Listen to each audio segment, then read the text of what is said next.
Welcome back to another Paragon Top 5 Plays. As always, be sure to submit your clips to www.paragooners.com for a chance to feature in the series. A link will be in the description below.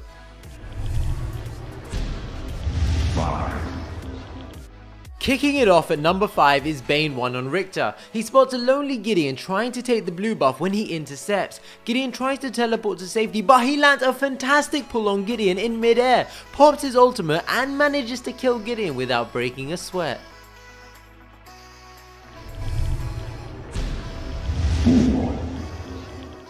Everyone hates having a Kallari on their team, but MALOKI-CRAZY proves that with a bit of smart play, she definitely warrants a spot on the battlefield of Agora.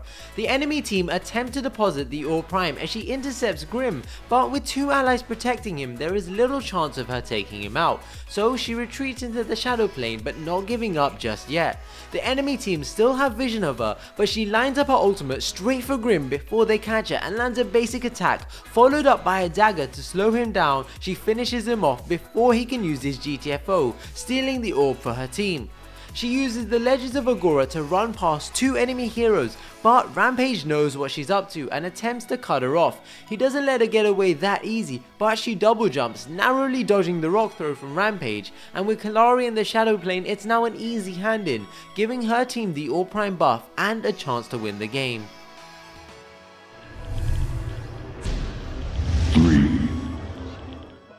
The Cat in the Hat 12 on the face spots the enemy team taking the black buff and calls her allies to collapse in on them as she throws down her ultimate, pulling all the enemies in, followed up by a steel ult, Grux's smash and grab and a long arm of the law, and a Grux ult and a steel charge, and still somehow Chimera comes out swinging, but dies instantly. A great combo of abilities by the Cat in the Hat 12 and her allies.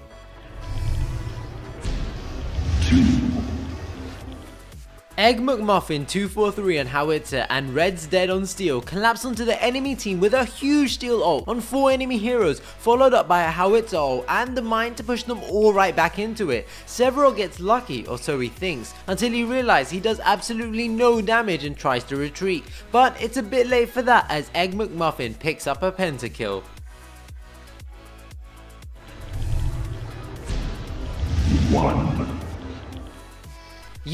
Cant and his allies attempt to take a tower when the enemy team steal lands an ult, followed up by another ult from the Fae, but with no real follow up after that, they're relatively safe. Grux shows them how it's done though as he lands a smash and grab on 4 enemy heroes, followed up by a long arm of the law from Murdoch, a steel ult and the Fae's ult, leaving just Steel alive on very little health, showing the blue team exactly how it's done. Congratulations to Cant for winning this week's Paragon Top 5 Plays. He could have easily been featured in this episode, but on the receiving end had the enemy team comboed their abilities better. This week's bonus clip comes from laughfactory on Gideon, who's being hunted by 3 enemy heroes. There looks to be no way out of this one, or is there? He teleports straight into the shadow pool, vanishing from sight, and instantly begins recoiling. The enemy team are baffled as to where he went, and eventually Iggy checks the shadow pool, but Gideon is nowhere to be found. I hope you enjoyed this week's Paragon Top 5 Plays. Be sure to leave a like if you did. Remember to submit your clips to www.paragooners.com and I'll see you guys soon.